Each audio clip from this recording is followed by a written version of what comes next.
Om Jananim Sharadam Devim Ramakrishnam Jagadgurum Padapadme Tayo Shritva Pranamami Muhurmuhu.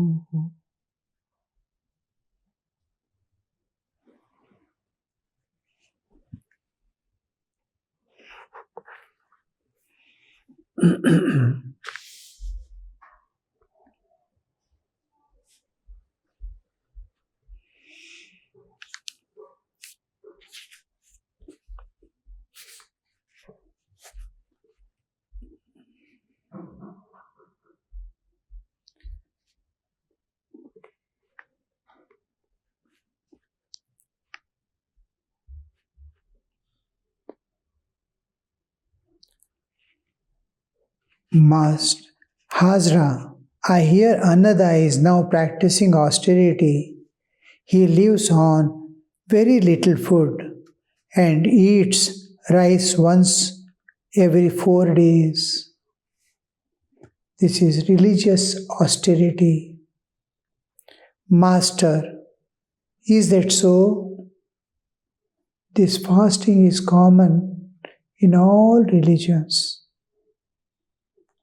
Suppression of bodily existence, as if the mortification of body is to awaken the spirit. I am spirit, I am not body. To insist, to make it clear, I have an existence independent of bodily existence. How do you know? Every day, nature separates you from body and takes you to sleep. You don't have body, and nor you know, I have left a body and come. No memory of the body also. Totally dissociated. I am not body. Oh, who am I then? Independent of body, what am I? From day waking state, I go to dream state. I identify dream body. I go to deep sleep. I don't have a body. Every day I am passing through 3 states, identifying with something or other as myself. Who am I? Who am I that identifying with the physical body in waking state? Who is that I who is identifying with the dream body in dream state? And who is that who is experiencing having no body in the deep sleep? This I.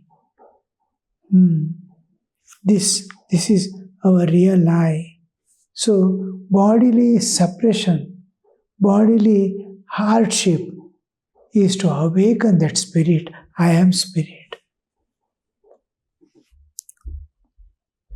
He eats once in 4 days, every 4 days. Master, is that so? Who knows? One may realize God even by means of a religious garb. This is a religious austerity. Hazra, when we come to the spiritual life, the bodily, this one is not suppressed. The inner higher awakening, we enter into the spiritual world, spiritual practices, where mind, just like in religious garb or religious methods, we do fasting to suppress the bodily identity and awaken the spiritual identity. In spiritual life, pure spiritual life, we suppress meditations, manas, vritti, manasika vritti. Meditations are suppressed. Calm down, calm down, calm down. Can there be cessation of all meditations?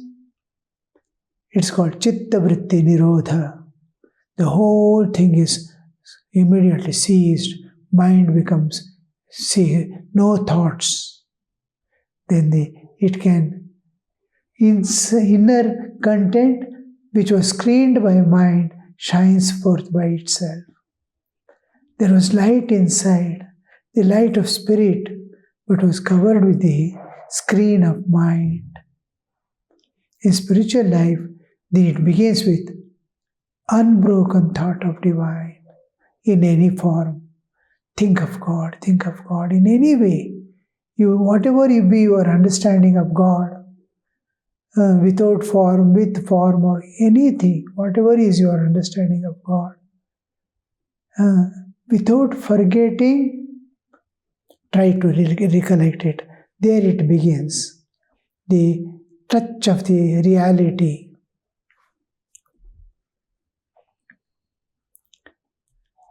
So Sri Ramakrishna says, one may realize God even by the means of religious garb. Hazra, Narendra sang the Agamani. These are the songs that sung before the Durga Puja. Divine Mother is coming, Agama is coming, Agamini. What is sung before the Mother comes in expectation of Mother. Hazra, Narendra sang the Agamani, Master, eagerly. How did he sing it? Kishore stood close by. The Master said to him, "Are you well?" A little later, Master was standing on the northwest porch. Kishore stood close by Master, and Master said to him, "Are you well?" He is concerned about the sadhakas who come to him, spiritual aspirants. They aspire for spirituality. Small disturbances in the family, disturbances in bodily existence. We cannot do the spiritual practices calmly with total dedication. So, Sri Ramakrishna wants no obstruction must be there. They must be able to dedicate every moment of their life to the Lord peacefully. So he is worried. Are you well? He is asking.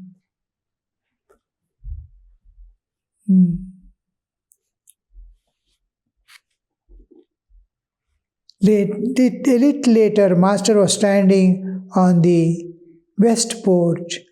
Since it was autumn, he had put on flannel shirt dyed with ochre.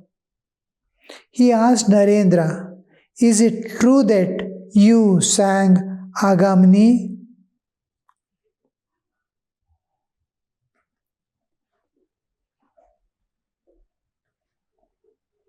There is a footnote in the below. As a member of the Brahmo Samaj, Narendra at that time did not believe in the gods and goddesses of Hindu religion.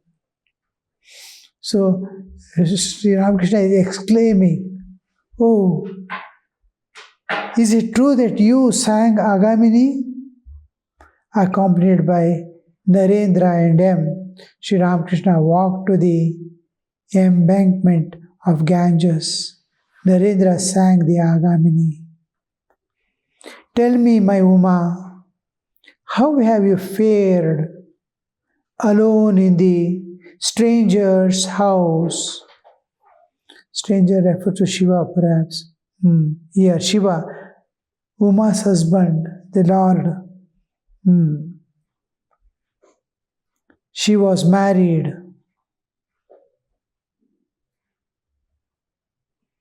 That is previous one. This is 11. The 12th, Shiva, Uma's husband. That's all is given regarding. "Tell me, my Uma, how have you fared alone in the stranger's house? People speak so much ill of us. Alas, I die of shame. My son-in-law smears his body with ashes from the funeral pyre and roams about in great delight. You too, along with him, cover with ash your golden skin. He begs the food that he eats. How can I bear it, being your mother? the Uma's mother, the Parvati's mother is singing. This time, when he returns to claim you, I shall say to him, my daughter Uma is not at home.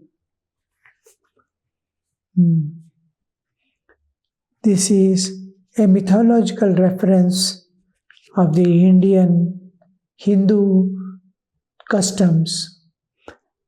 The external meaning and the inner contents are always different. The deep philosophy which normal man cannot understand is given out to people in a story form, and it is adopted in a beautiful way that people can understand and expand their understanding or penetrate into the words and find out there what is intended, and the deeper they go, they'll find the reality. Shiva is one who is always immersed in his own consciousness.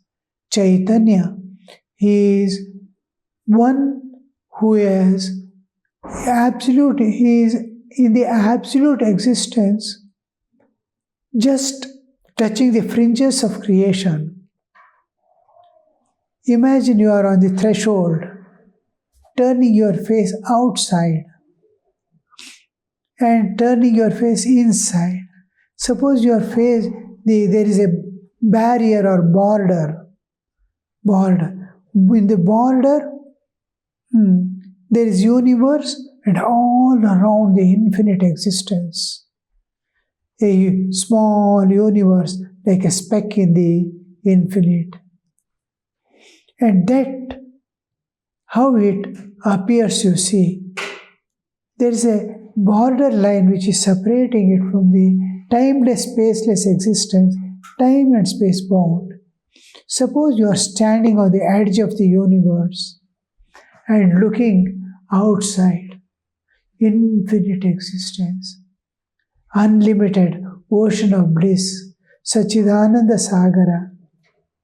Then you are that, and you are immersed in that absolute existence, timeless, spaceless ocean of bliss, Ananda Sagara.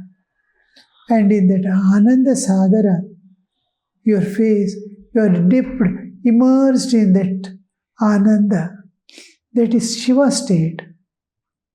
Suppose Shiva is turning inward towards the whole universe. His back is on the infinite existence. He is looking at the whole universe and trying to be one with it, and is governing it as the Lord of the universe. Then he is called Vishnu. When our thoughts are externalized, extrovert. If I am extrovert, I am called Vishnu. If I am introvert and looking at the infinite existence within, then I am called Shiva. Shiva Sthiti, Vishnu Sthiti. So, when we are coming to the level of energy, seeing outward and inward are same energy. Wherever you see, the energy is common. So when you come to Shakti, it's as if you are seeing inside and outside simultaneously. From somewhere beyond, if you are seeing, imagine the inward, the universe and the beyond at a time.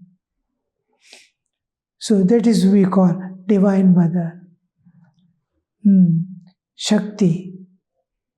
Now, when we say he is indifferent to the world, he is not, is bearing with ashes of dead body burnt from the pyre, ashes coming down, he smears on the body.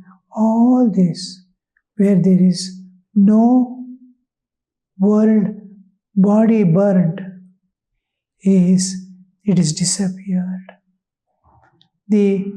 All the causes of the body has resolved back to its sources. So nothing is existing. As if the whole nature has gone away and the Absolute alone is there. And it is that the world has become just a dust on his bodily existence and is buried in has become one with the ocean of Ananda.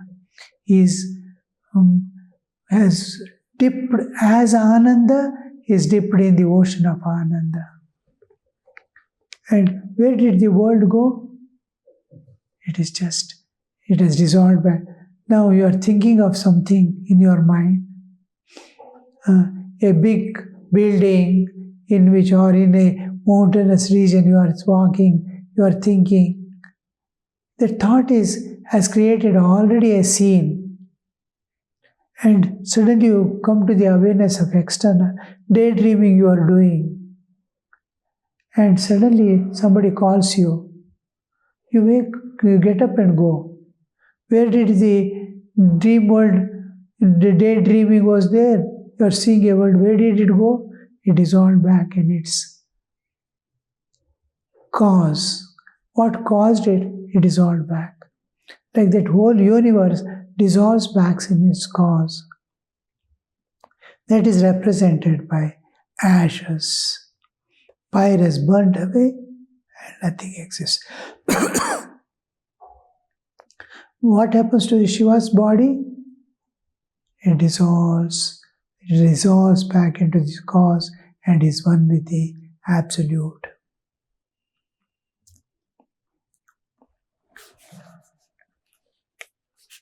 So that is philosophical understanding of the myth. And myth is a presentation of the philosophy through a concrete form of the Puranas. I will read it again. Tell me, my Uma, how have you fared alone in that stranger's house? He is one who is immersed in bliss. How did you? He will be indifferent to everything and to you also.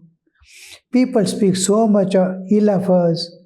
Alas, I die of shame. My son-in-law smears his body with the ashes of the funeral pyre and roams about in great delight. You too, along with him, cover with ash your golden skin.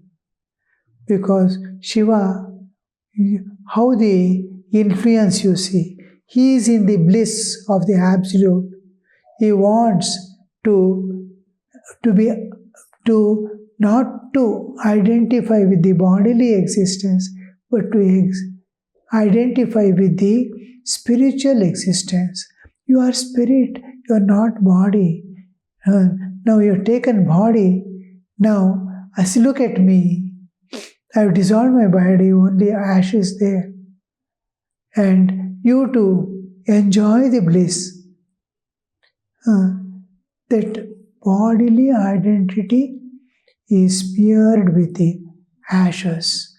Oh, you too have started entering into the transcendental as if. See, in Vaishnavas, the body identity, body is going back to the grave. It's going to become mud. It's going to become clay. Now, it's going to be just soil, earth, nothing else. It will be buried. After some time, it will not be there. So, Vaishnavas put the soil itself, they call Gopi Chandra, a colored soil, that is earth, is taken, Gopi color, that is slight yellowish, mild yellowish, and they put on the forehead to remind this body is perishable.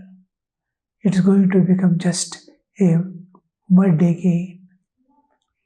Similarly, the Shaivites, they use the ash horizontally they put on the forehead to remind themselves constantly this body is going to be, remember, a fist of ash alone. It's going to, don't be identifying much with the body. Take care of it for realizing God. Take care of it for serving others and avoid all enjoyments for yourself, all selfish acts for yourself. Don't identify with this body, otherwise it's going to perish. So Shaivites use the horizontal ashes and Vaishnavas use vertical mud. And the children of Divine Mother or the devotees of Divine Mother use a small red mark on the forehead. Bindu. It is a Bindu always represents consciousness associated with the bodily existence. It represents consciousness, Chaitanya. Chaitanya, when it is in respect, Chaitanya in itself is ocean of bliss, Ananda Sagara, Sachidananda Sagara.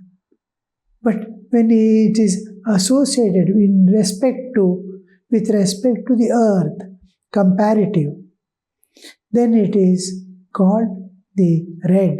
There is universe coming up. There is constant changes going on. One is taking birth, another is dying. Another is taking birth, another is dying.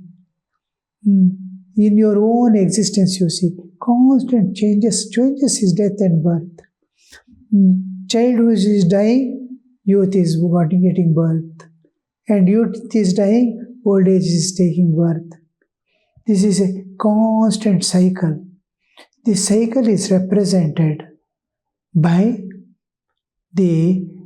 so where it is happening?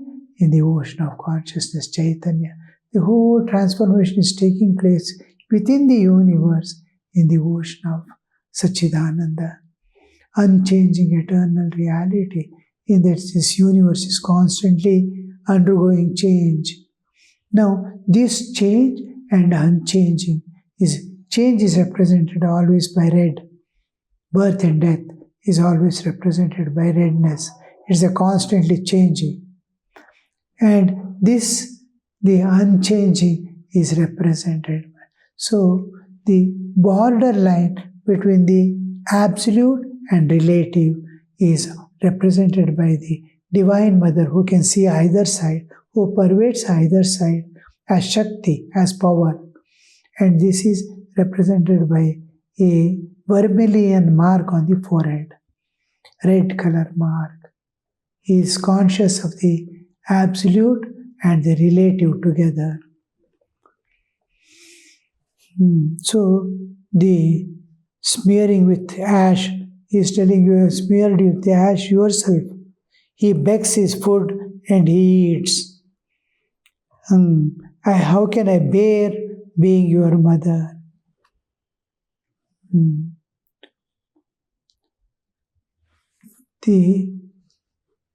In Shiva's Sthiti, as Shiva, you see a strange thing, that Shiva's Sthiti is such a thing that if to enjoy the company of devotees, a small devotees call a small ray of his existence project.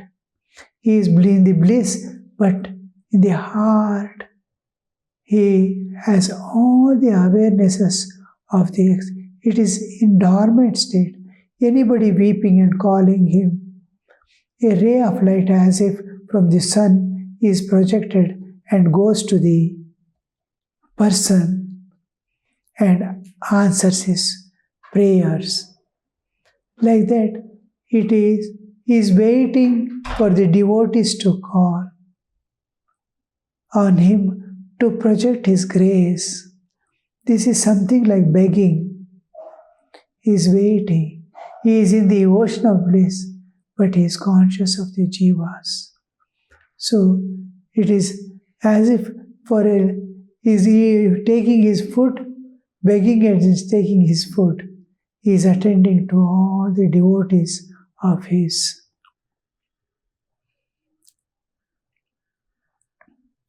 This time, when he returns to claim you, is to come to the mother's house and stay.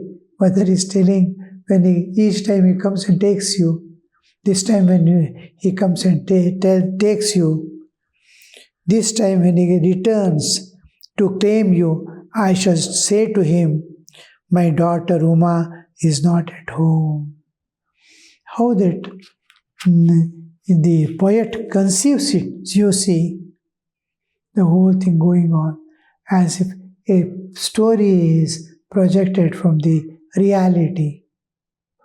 The whole thing. A pictorial representation of a philosophical concept, what we feel actually. Suppose you yourself analyze and try to put your feelings in pictorial way. How will you put? How you suffered, how you saw the darkness in your life. So many darknesses came and went, where you were in utter panic state. And how will you describe to others? Something you have to compare and tell a story or something, and then make it be for the people to understand it properly. Om Shanti Shanti Shanti Harihi Om Tat Sat Shri Ramakrishna Arpanamastu.